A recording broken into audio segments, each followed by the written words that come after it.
Sir अगर बात करें हम ब्लॉक चंगा की, वहाँ पे एक केजीबीवी जो एक हॉस्टल बन रहा है लड़कियों के लिए, जहाँ पे वो पढ़ेंगी भी और रहेंगी भी। वहाँ पे वो जो ज़मीन ली गई है 4 कनाल, जो जी, एजुकेशन विभाग ने ली है, उसका पिछले दिनों कुछ वीडियोज़ वगैरह वायरल हो रहे थे कि वहाँ पे जिन्होंने वो ज़मीन दी है एजुकेशन विभाग को, वो कह रहे हैं कि हमें परमानेंट जॉब का वादा किया गया था और 4 जॉब्स जो दी गई हैं वो डेली बेसिस पे हैं। और वहाँ पे कुछ लोगों का ये भी इल्ज़ाम था कि वो जो लैंड एजुकेशन विभाग को दी गई है, उस लैंड पे जो है इंक्रोचमेंट हो रही है। तो क्या वो आपकी नॉलेज में है? जहाँ तक इसका केजीबीवी का मसला है ये आप देख रहे हैं न्यूज़ सैर इंडिया और मैं हूं अरफाज अहमद डांग। आज की खास मुलाकात में हमारे साथ मौजूद हैं zonal education officer Bhalesa Balwant Singh ji. Sir स्वागत है आपका न्यूज़ सैर इंडिया में। शुक्रिया। बलवंत सर अगर बात करें हम भलेसा ज़ोन की, एजुकेशन विभाग जो है क्या कुछ यहाँ पे काम कर रहा है? किस तरह से यहाँ पे एजुकेशन विभाग जो है बच्चों को या स्कूल्स को या टीचर्स की जो रख रखाव है या देखभाल है किस तरह से हो रही है? कोई कमियाँ पेशियाँ कुछ इस तरह का? देखिए, जहाँ तक एजुकेशन डिपार्टमेंट का ताल्लुक है, तो अ, हमारे ज़ोन भलेसा में ही नहीं बल्कि हर ज़ोन में एक गवर्नमेंट की तरफ से एक इनिशिएटिव आता है कम्युनिटी मोबिलाइज़ेशन, यानी जिसे हम एनरोलमेंट ड्राइव भी कहते हैं।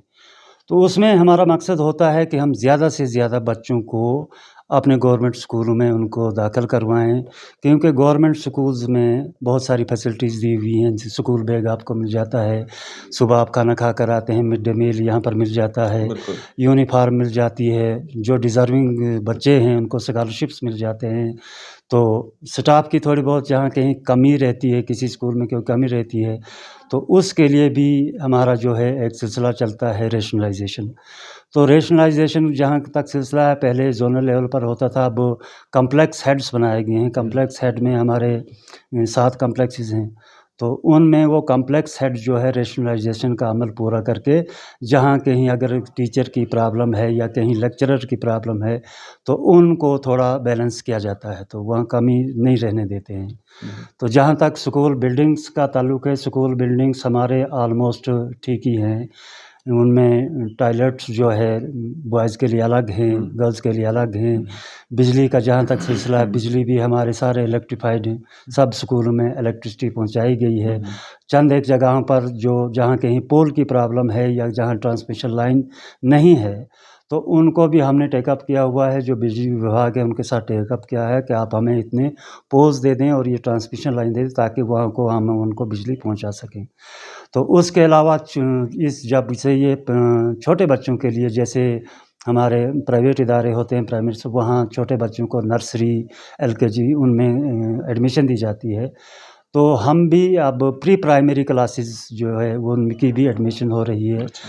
तो प्री प्राइमरी क्लासेस में उन बच्चों की देखभाल के लिए, जो प्री प्राइमरी के बच्चे हैं, उनकी देखभाल के लिए फ़िलहाल अभी तक तो हमारे पास 16 आया, जिनको हेल्पर हम कहते हैं, वो हेल्पर नियुक्त किए गए हैं, ताकि छोटा बच्चा है क्योंकि वो बाथरूम जाने में या कहीं खाना खाते समय उनको कहीं दिक्कत आए या कहीं उनको कपड़ा बदलना पड़ता है, तो उसके लिए वो आया जो है वो हेल्प के लिए वहाँ रखेगी। अभी नियुक्त किए गए हैं, अभी तक 16 हैं, लेकिन बाद में और भी लिस्ट आ जाएगी। तो जैसे ही और लिस्ट आ जाती है, तो हम उनको और भी जो है वो तैनात हो जाएँगे, तो और आया हेल्पर वगैरह भी हो जाएँगे।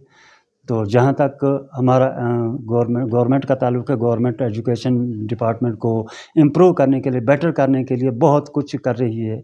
तो हम भी साथ में, हमारा जो टीचर तबका है वो भी बहुत मेहनत कर रहे हैं। जहाँ कहीं शिकायत आती थी कि टीचर कहीं ये कहीं कभी लेट आ गया, कभी को ऐसा कुछ नहीं है, क्योंकि आज के दौर में स्मार्ट अटेंडेंस है। सुबह अटेंडेंस होती है, जब आप स्कूल के अहाते में पहुँचते हैं, वो पूरी लोकेशन का पता होता है कि किस लोकेशन में टीचर कहाँ पर है। या ऑन ड्यूटी पर कहीं ऑफ़िस के काम से, किसी भी काम से ऑन ड्यूटी आना पड़ता है, तो ड्यूटी अप्लाई करके वो ड्यूटी उसकी अप्रूव होती है। तो कुल मिलाकर तो सभी सिलसिला जो है बहुत बेहतर चल रहा है। मतलब अगर बात करें हम जिस तरह से आपने कहा कि बच्चों को और पेरेंट्स को जो है गवर्नमेंट स्कूल्स की ओर जो है आकर्षित किया जा रहा है। अब इसमें क्वालिटी एजुकेशन जहाँ मिलेगी, बच्चा या पेरेंट्स वहीं पे अपने बच्चे को जो है स्कूल में एडमिशन करवाएँगे। उस और जो है किस तरह से आप उसको और मज़बूत और क्वालिटी एजुकेशन बच्चों को मिले उसके लिए क्या कुछ किया जा रहा है? जी, जहाँ तक क्वालिटी एजुकेशन का ताल्लुक है, क्वालिटी एजुकेशन में सबसे पहले जैसे पहले जो अप्रोचेज़ होती थी, जैसे टीचर सेंटर्ड अप्रोच हुआ करती थी कि टीचर के गिर्द सारा निज़ाम घूमता था। अब ऐसा नहीं है, अब हमारी चाइल्ड सेंटर्ड अप्रोच है, सारा सिस्टम जो है चाइल्ड के गिर्द, चाइल्ड के हित में सारा काम करना है। तो उसके लिए हमारे पास जो ये टीचर्स की क्वालिफ़िकेशन है, तो उसकी एकेडमिक क्वालिफ़िकेशन के अलावा उसकी जो प्रोफ़ेशनल है, जैसे डीएड होता है या बीएड होता है, तो वो ट्रेनिंग्स जो हैं उनको दी जा चुकी हैं और दी भी गई हैं। उसके अलावा फिर उनको जो हमारा नया ये एजुकेशन का सिस्टम आया एनईपी 2020, तो उसके लिए हमारे डाइट डोडा की तरफ से बहुत से प्रोग्राम का इनेकाद किया गया और डाइट लेवल पर हम रिसोर्स पर्सन को तैयार करते हैं। तो रिसोर्स पर्सन जो हैं तो वो फिर ज़ोनल लेवल पर वो टीचर्स को किसी भी, जैसे हमने एक लास्ट ईयर एक प्रोग्राम किया निपुण भारत मिशन, तो उस पर भी हमने टीचर को ट्रेन किया कि आपने कौन सा वे, जैसे छोटा बच्चा है तो हमारा ज़्यादातर वहाँ प्ले वे मेथड चलता है। प्ले वे मेथड से उसको पढ़ाना है, यानी बच्चे को ऐसा फ़ील कराना है घर जैसा कि वो माहौल। खुशी से बैग उठाकर खुशी से वो स्कूल में दौड़ता हुआ है। बिल्कुल। अक्सर ये पहले देखा जाता था कि बच्चा जो है स्कूल जाने से कतराता है, माँ-बाप को बड़ी दिक्कत होती थी कि बच्चे को स्कूल कैसे भेजें। लेकिन अब स्कूल्स में हमने, जैसे हम अगर किंडरगार्टन की बात करें, तो छोटे बच्चों के लिए चेयर्स लाई हैं, उनको खेलने कूदने का सामान लिया हुआ है, उनको हर चीज़ वहाँ दिखाई गई है, ऐसी चीज़ें। और स्कूल में पेंटिंग्स वगैरह जो हैं पढ़ाने का जो है, पहले हम रटाते थे, लेकिन अब इस तरह प्ले वे मेथड से आप अब हमारे पास पेंटिंग्स भी हैं, हमारे पास कंक्रीट चीज़ें हैं, बच्चों को दिखाने के लिए कंक्रीट चीज़ें हैं।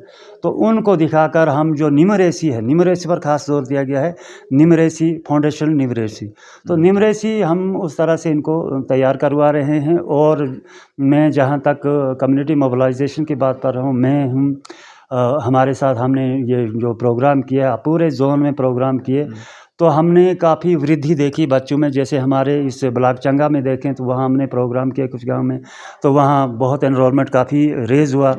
बाकी हमारे कुछ स्कूल जो थे किसी कारण से, टीचर न होने की वजह से या किसी कारण से वो बंद पड़े थे, तो हमने जब कम्युनिटी मोबिलाइजेशन किया तो उसमें हमने देखा कि हमारा एक स्कूल जो है यहाँ चंगा ब्लॉक में, दो स्कूल जो थे तो वो बंद थे, किसी न किसी कारण से बंद थे। तो हमने वहाँ के लिए रेशनलाइजेशन के ज़रिए वहाँ पर स्टाफ प्रोवाइड किया और उन पेरेंट्स को तैयार किया कि आप इन स्कूलों को दोबारा से खोलते हैं तो इनमें हम टीचर भी दे देते हैं, यूनिफॉर्म भी उनको प्रोवाइड कर दी, उनको बुक्स भी दे दी हमने और टीचर भी दे दिया और सारा इंतज़ाम करके तो वो स्कूल अभी चल रहे हैं। तो कम्युनिटी मोबिलाइजेशन का जो सबसे अहम मकसद था, तो उस हद में हम काफ़ी हद तक उसमें हम कामयाब रहे हैं। जी।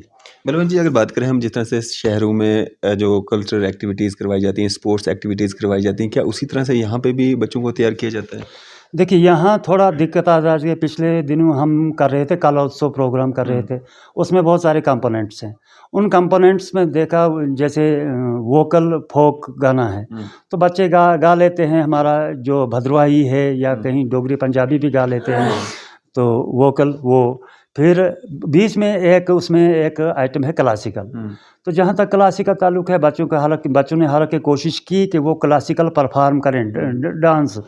तो उसमें मैंने देखा कि वो एक्चुअली सेमी क्लासिकल था, लेकिन कोशिश थी एक तरह से वो क्लासिकल। तो सिटीज़ में देखिए, सिटीज़ में आप किसी क्लासिकल जानने वालों को, चाहे वो डांस है या वोकल है या डांस है या कुछ भी है, तो उसके लिए आप किसी ऐसे बंदे को हायर कर सकते हैं जहां वो उनको ट्रेंड कर सकते हैं। तो हमारे देहात में इस तरह का कोई व्यवस्था न होने के कारण हम उस तरफ नहीं। लेकिन जहाँ तक हमने कोशिश की है कि हमारे, देखो ये प्रोग्राम्स होते हैं, हमारे नेशनल इवेंट्स होते हैं, 26 जनवरी होता है या 15 अगस्त होता है, तो बच्चों को एक महीने से तैयारियां करवाई जाती हैं ताकि हमारे ये प्रोग्राम बहुत अच्छे से डिस्प्ले हो जाए। लेकिन उसमें क्या होता है कि अक्सर ये जो हमारे पास जो मैक्सिमम यही होता है कि गाइड ने बच्चों को, हालांकि मैंने देखा बहुत से स्कूलों में बच्चे जिनका पिच जो बहुत अच्छा है, बहुत अच्छा गा सकते हैं वो, चाहे कश्मीरी गाने मैंने बच्चों से सुने। और गोजरी में मैं बात करूँ तो गोजरी हमारे ये डडकाई साइड का एक बच्चा है, बहुत अच्छा उसका पिच है, बहुत अच्छा गाता है। तो इन बच्चों को एक्सपोजर मिलता है। जैसे मैंने अभी बताया कि कला उत्सव, तो कला उत्सव पहले हम ये स्कूल्स में करवाते हैं, स्कूल्स में उनका कंपटीशन वगैरह करवाते हैं। स्कूल से फिर वो जो निकल कर आते हैं, तो हम जोनल लेवल का पिछले दिनों हमने कला उत्सव का प्रोग्राम किया इधर हायर सेकेंडरी स्कूल गुंदो में। तो उसमें हमारे जितने भी कंपोनेंट्स थे उनमें उसमें पेंटिंग भी आता है। और पेंटिंग में हमारे मुझे लगता है कि ग्वाड़ी हायर सेकेंडरी ग्वाड़ी या कहूँगा एक बच्चा जो था, वो किसी बंदे को देखकर उसको बताओ जी महात्मा गांधी की तस्वीर बनाओ, तो उसने बिल्कुल वैसे पेंसिल पकड़कर महात्मा गांधी की तस्वीर बना दी। तो पेंटिंग इतना टैलेंट है, बहुत टैलेंटेड है। तो हमारा जो टीचर्स को यही निर्देश रहता है कि टीचर्स को आप जो हैं आपने ड्रा आउट करना है इन बच्चों से। इनके अंदर टैलेंट कूट कूट कर भरा है, और बच्चे के अंदर खासकर जो सरप्लस ऊर्जा होती है, एनर्जी होती है, इसको बाहर निकालना है। बच्चा जो है देखो, अगर उसको आप फ्री छोड़ देंगे तो वो कुछ ना कुछ करने की कोशिश कर रहा है। हमने देखा है कि बच्चा जो है, अगर आप उसको ये भी नहीं करना है कि आप किताब पकड़े रहो, आप याद करो, वो पढ़ो, नहीं, उसको थोड़ा फ्रीडम मिले, ताकि वो ऐसा ना समझे कि मुझे टार्चर किया जा रहा है, मुझ पर कुछ सौंपा जाता है। क्योंकि आज ये 21वीं सदी का बच्चा है। अभी मैंने कई जगह पर देखा कि ये जो हमारे पास एक मोबाइल होता है, हालांकि बच्चों को इसे दूर रखना चाहिए, क्योंकि इसमें बहुत सारी ऐसी वेव्स होती हैं कि जिससे जो नुकसानदेह हैं, लेकिन फिर भी ज़रूरत के वक्त हमें इसका इस्तेमाल करना ज़रूरी हो जाता है। तो कुछ चीज़ें ऐसी हैं, छोटे छोटे बच्चे हैं, तो इसको वो दोनों उंगली से ऐसे घुमा कर तो वो हर चीज़ इसमें निकाल लेते हैं।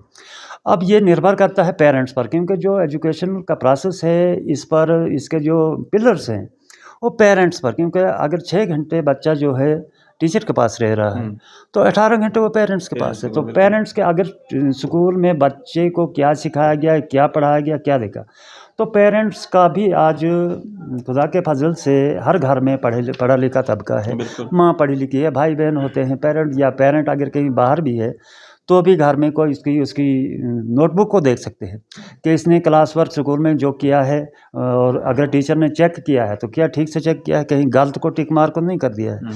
तो ये चीज़ें घर में देखी जाएं। और हमारे एक विडंबना हमारी ये है, जो मैं अक्सर देखा मैंने इन चंद सालों में, कि हमारी एक पेरेंट टीचर मीट होती है। पेरेंट टीचर मीट में ये थोड़ा ये होता है, इंटरेक्शन हो जाता है टीचर और पेरेंट्स का। उसमें ये होता है कि पेरेंट्स की दिक्कत क्या है, पेरेंट्स को कुछ परेशानियां आती हैं, उनकी परेशानियां क्या हैं, और टीचर की भी कुछ दिक्कत हो सकती हैं। तो उन मैटर्स को रिजॉल्व करना जो है पेरेंट टीचर मीट्स के ज़रिए हल किया जाता है। या कुछ इन्फॉर्मेशंस होती हैं जो पेरेंट्स तक नहीं पहुंच सकती है, जैसे हमारे बहुत से कार्यक्रम होते हैं, ये प्रोग्राम्स हैं, तो उनके बारे में, जैसे ये बेटी अनमोल वगैरह, इस तरह के बहुत से प्रोग्राम हमारे चल रहे हैं गवर्नमेंट की तरफ से। तो वो चीज़ें अगर पेरेंट्स तक नहीं पहुंच पाती हैं, तो हम जब पेरेंट टीचर मीट करते हैं तो हम उनको बताते हैं कि गवर्नमेंट की तरफ से ये चीज़ें, ये पॉलिसीज़ हैं, इनसे आप बेनिफिट उठा सकते हैं। जी।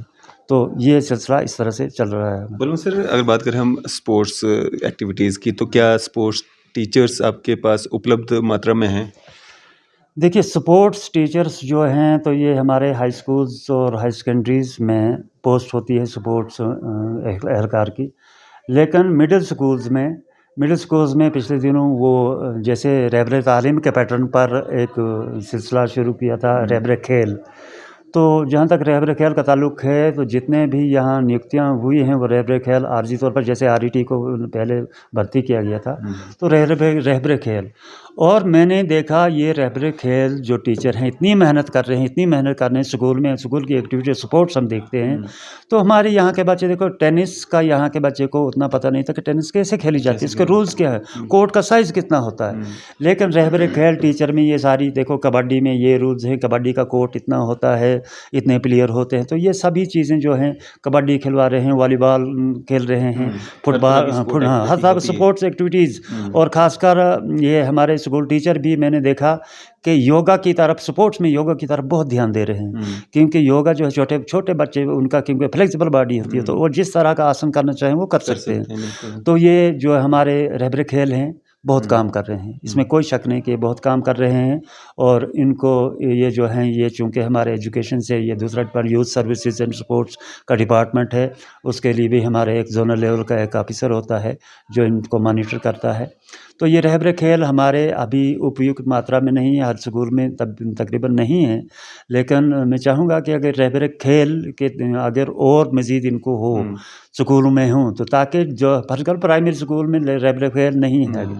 तो वहाँ पर 2 टीचर हैं, 2 टीचरों में वो 2 टीचरों में अब प्राइमरी की 5 क्लासेस हैं, तो प्री प्राइमरी की। अब प्री प्राइमरी और प्राइमरी मिलाकर ये 8 क्लासेस हो जाती है। तो वहाँ पर टीचर पर बर्डन काफ़ी हो जाता है, कभी-कभी ये जो ऑफिशियल काम भी टीचर को करना पड़ता है। जैसे ये हमारे यूडाइस का मसला है या और कई चीज़ें होती हैं। तो उस तरह से टीचर उधर बिज़ी, तो एक टीचर को मैनेज करना मुश्किल होता है। लेकिन फिर भी वो टाइम निकाल कर मैनेज कर रहे हैं, पीरियड को थोड़ा कम किया लेकिन उसको वो कर रहे हैं। तो रहबर खेल जो है, अभी हमारे बहुत सारे स्कूल्स में रहबर खेल हैं और बहुत अच्छा काम कर रहे हैं। मतलब सर, अगर बात करें हम एजुकेशन विभाग और आम जनता का जो आपस में कोऑपरेशन होता है काफ़ी ज़रूरी रहता है, और एजुकेशन विभाग को जब कभी ज़रूरत पड़ती है कहीं पे कोई गवर्नमेंट स्ट्रक्चर खड़ा करना या कुछ है, तो आम जनता से जो है ज़मीन रिक्वायर करना, लेना, तो काफ़ी सारे मामला ऐसे आते हैं कि जो लैंड ओनर्स हैं उनको कंपनसेशन नहीं मिला है, उनकी जो जॉब्स के लिए उनके साथ प्रॉमिस किया गया था वो अभी तक उनको प्रोवाइड नहीं की गई। क्या ऐसा कुछ मसला आपके जोन में आज तक देखने को मिला? जहाँ तक स्कूल की कंस्ट्रक्शंस है तो या अभी स्कूल के अलावा कोई एजुकेशन विभाग की कोई और बिल्डिंग इस तरह का कुछ? इसमें हमारे देखिए स्कूल में, स्कूल के लिए जितना रकबा लैंड ओनर ने जितना रकबा दिया है, 1 कनाल या उससे ऊपर रकबा है, तो उसमें स्कूल की जितनी भी बिल्डिंग बनी है, तो उसके अलावा उसमें स्कूल में और बनाने की चीज़ें क्या होती हैं, कभी हम देखते हैं कि एसीआर आ जाता है। तो एसीआर के लिए कभी मैं एक पर्टिकुलर स्कूल की बात करूँगा। हमारे यहाँ एक स्कूल है, चौगानी महला जिसे कहते हैं। तो वहाँ पर हमें कई बार वो उसके लिए पैसा भी दे रहे थे कि लैंड आप दे दो हमें। तो हमने काफ़ी कोशिश की पेरेंट्स के साथ मिलकर करने की, लेकिन हमें लैंड अवेलेबल, तो ऐसे कई जगह पर हमें लैंड अवेलेबल ना होने की, अगर गवर्नमेंट की तरफ से कोई रूम बनाने का आता भी है, तो लैंड अवेलेबल ना होने की वजह से वो नहीं हो पाता है। जी। सर, अगर बात करें हम ब्लॉक चंगा की, वहाँ पे एक केजीबीवी जो एक हॉस्टल बन रहा है लड़कियों के लिए, जहाँ पे वो पढ़ेंगी भी और रहेंगी भी, वहाँ पे वो जो ज़मीन ली गई है 4 कनाल जो एजुकेशन विभाग ने ली है, उसका पिछले दिनों कुछ वीडियोस वगैरह वायरल हो रहे थे कि वहाँ पे जिन्होंने वो ज़मीन दी है एजुकेशन विभाग को, वो कह रहे हैं कि हमें परमानेंट जॉब का वादा किया गया था, और 4 जॉब्स तो दी गई हैं वो डेली बेसिस पे हैं। और वहाँ पे कुछ लोगों का ये भी इल्ज़ाम था कि वो जो लैंड एजुकेशन विभाग को दी गई है, उस लैंड पे जो है इंक्रोचमेंट हो रही है। तो क्या वो आपकी नॉलेज में है? जहाँ तक इसका केजीबीवी का मसला है, ये जो है कोर्ट में कुछ केस चल रहा है, तो इसके बारे में अभी हम कुछ नहीं बता सकते हैं। जी। लेकिन जो इंक्रोचमेंट हो रही है, या कोर्ट में मामला होने के बावजूद जो है वहाँ पे जो स्ट्रक्चर्स नए-नए बन रहे हैं, क्या कोर्ट में मामला होते हुए एजुकेशन विभाग को नहीं चाहिए कि अपनी ज़मीन जो है उसको जिस हालत में है कम से कम वो तो बचाए? यहाँ पर जब उस लैंड की, मुझसे पहले जब कहीं मैंने सुना कि जब पैमाइश की गई, तो वो लैंड जो है, तो उसका कुछ हिस्सा जो है तो शायद कहीं रोड में आ गया कि क्या है, इस तरह से मुझे कुछ ज़बानी याद भी नहीं उसी है। 4 कनाल उसी जगह? 4 कनाल में। अच्छा। तो अब ये जो है रेवेन्यू डिपार्टमेंट जो है वो पैमाइश करके वो देखेंगे, वो पैमाइश करेंगे उसमें कितनी लैंड है, कितनी कहाँ है, तो वो वही बता सकते हैं। और बाकी जो कुछ अगर एनक्रोचमेंट की अगर कहीं शिकायतें वगैरह थी, तो उसका कहीं कोर्ट का मसला चल रहा है। जी। तो क्या एक मैसेज रहेगा आपकी तरफ से आम जनता के लिए, जो आपको सुन रहे हैं, देख रहे हैं? मेरा यही मैसेज है कि हम कहते हैं ये जो है तमसो ज्योति गम्य, ये अंधेरे से उजाले की ओर चलना है। तो अंधेरे से उजाले की ओर मतलब ये कहने का मतलब ये है कि अपने बच्चों को जो है तालीम के ज़ेवर से आरास्ता करना है, बच्चे को स्कूल भेजना है और बच्चे को कन्विंस करके भेजना है। ये नहीं कि उसको और थोपा जाना चाहिए, क्योंकि आज का बच्चा जो है हमारा, पहले कुछ और माहौल होता था, तो आज का बच्चा जो है वो बहुत तो कुछ उसके हेरिडिटरी उसमें उसकी ऐसी क्वालिटीज़ हैं। तो बच्चों को स्कूल भेजना है, और ख़ासकर गवर्नमेंट स्कूल्स में अगर इतनी सहूलत दी जाती तो पेरेंट्स से मेरी गुजारिश है कि वो अपने बच्चों को गवर्नमेंट स्कूल्स में, क्योंकि हम सभी चीज़ें जो जो होनी चाहिए स्कूल में, स्कूल्स में जो चीज़ें होनी चाहिए तो वो हम प्रोवाइड कर रहे हैं, स्कॉलरशिप्स भी दे रहे हैं, यूनिफ़ॉर्म भी दे रहे हैं, फ्री बुक्स दे रहे हैं, उसके बाद क्वालिटी एजुकेशन दे रहे हैं। तो हमने देखा अभी ये ढकी-छिपी बात में भी है कि अक्सर जो हैं गवर्नमेंट स्कूल्स के बच्चे जो हैं आगे चल बहुत सारे कॉम्पिटिटिव एग्ज़ाम में भी जा रहे हैं, कोई ऐसा नहीं कि गवर्नमेंट स्कूल। तो गवर्नमेंट स्कूल जो है तो वहाँ पर अच्छी केयर अच्छा ध्यान रखा जा रहा है बच्चों का। तो पेरेंट्स से निवेदन यही रहेगा कि गवर्नमेंट स्कूलों से ज़्यादा बच्चों को अपने दाखिल करें। जी, चलिए शुक्रिया हमारे साथ बातचीत करने के लिए, अपना कीमती समय देने के लिए। बहुत-बहुत शुक्रिया, बहुत-बहुत शुक्रिया। तो ये थे हमारे साथ बलवंत सिंह साहब, ज़ोनल एजुकेशन ऑफिसर भलेसा। आपकी इस सब पे क्या राय है? अभी अपनी राय जो है ज़रूर साझा कीजिएगा। इसी तरह की मज़ीद अपडेट्स के लिए आप देखते रहें न्यूज़ 7 इंडिया। मैं अरफाज़ अहमद डांग, कैमरामैन शाहनवाज़ के साथ।